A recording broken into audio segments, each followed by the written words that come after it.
Sabe, o que será que a gente pode aprender sobre controle emocional com uma das figuras mais impactantes da história? É sobre isso que a gente vai mergulhar agora, olhando para a obra de Augusto Cury.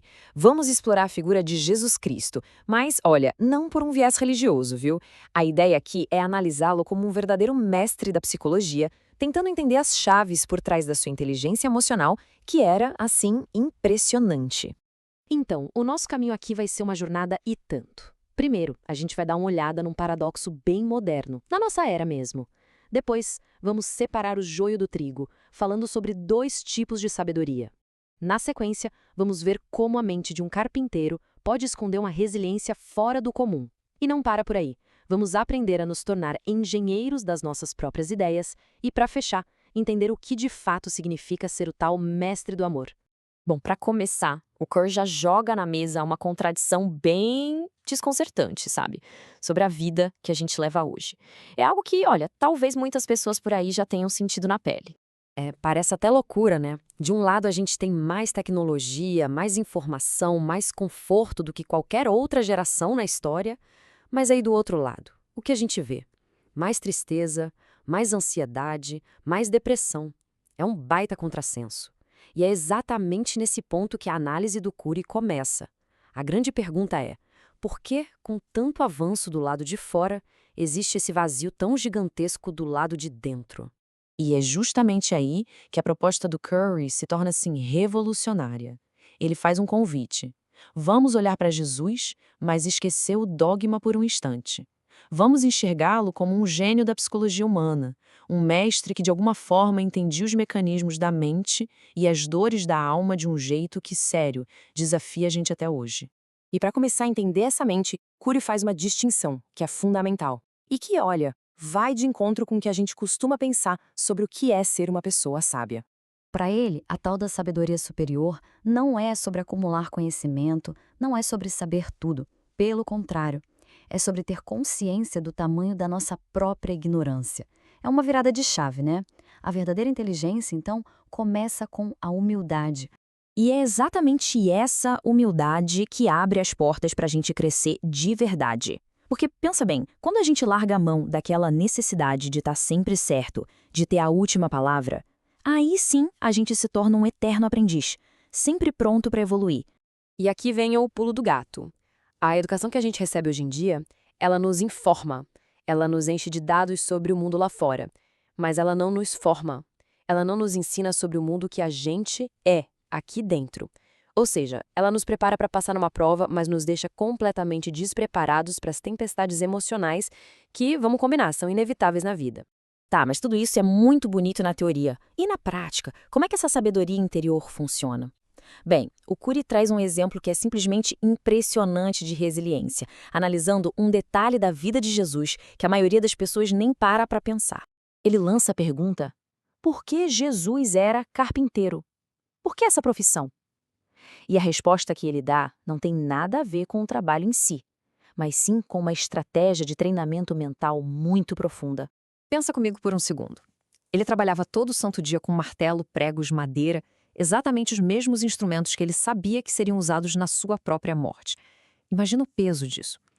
Esse confronto diário exigia um controle mental, uma capacidade de gerenciar os próprios pensamentos para proteger a emoção de um estresse que era constante e que seria avassalador para qualquer um.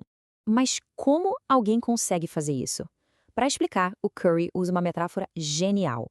A nossa memória é como uma cidade. Penso assim: tem o centro, que é a memória de uso contínuo, o nosso consciente, e tem os subúrbios, os bairros mais afastados, que é a nossa memória existencial. O problema é que é nesses subúrbios que as experiências ruins podem criar zonas de tensão, umas verdadeiras favelas emocionais, que sem a gente nem notar, começam a controlar nossas reações. O que Jesus fez, então, foi demonstrar na prática como impedir que essas favelas se formassem. Ele gerenciou ativamente as emoções dele para que o território da memória não virasse um deserto de traumas. Pelo contrário, ele cultivou um verdadeiro jardim de serenidade. Mas olha, esse domínio todo não é só sobre defesa, sobre se proteger. O Curry mostra que dá para ir além. Dá para a gente se tornar um engenheiro de ideias, alguém capaz de remodelar, de forma ativa, a nossa própria paisagem emocional. E o desafio é enorme, né? Como é que se reescreve uma memória dolorosa que já está lá, gravada? A ideia do Cury é bem radical. Não dá para apagar o passado, isso é impossível. Mas dá para reeditar. E como se faz isso? Criando novas experiências, sobrepondo o que foi ruim com algo novo, algo que seja emocionalmente mais forte, mais impactante. Ele conta um caso brilhante para ilustrar isso. A história de um pai que vivia num ciclo de brigas com a filha. Um dia, ele decide quebrar o roteiro. Em vez de reagir da mesma forma, ele faz algo totalmente inesperado. Compra uma única rosa para ela.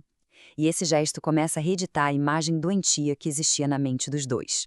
Com isso, eles deixaram de ser estranhos um para o outro, sabe? Começaram a de fato dividir seus mundos, a cruzar suas histórias. O resultado foi uma relação reescrita, o que prova que é possível sermos os autores da nossa vida emocional e não apenas prisioneiros do nosso passado.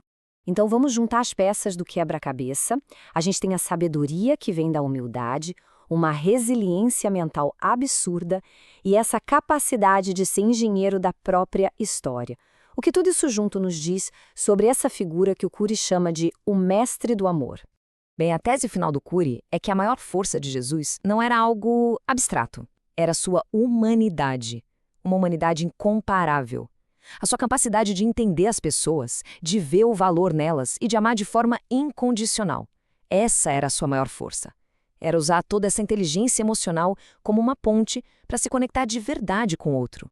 Mesmo sob uma pressão gigantesca, ele ensinava que os maiores tesouros da vida estão escondidos nas coisas mais simples, sabe? Como os lírios do campo. Ele mostrou que a felicidade de verdade não está no poder, não está no aplauso, está nas avenidas da emoção, na capacidade de conseguir apreciar a beleza da vida em si. E no final das contas, essa análise toda devolve a bola para a gente.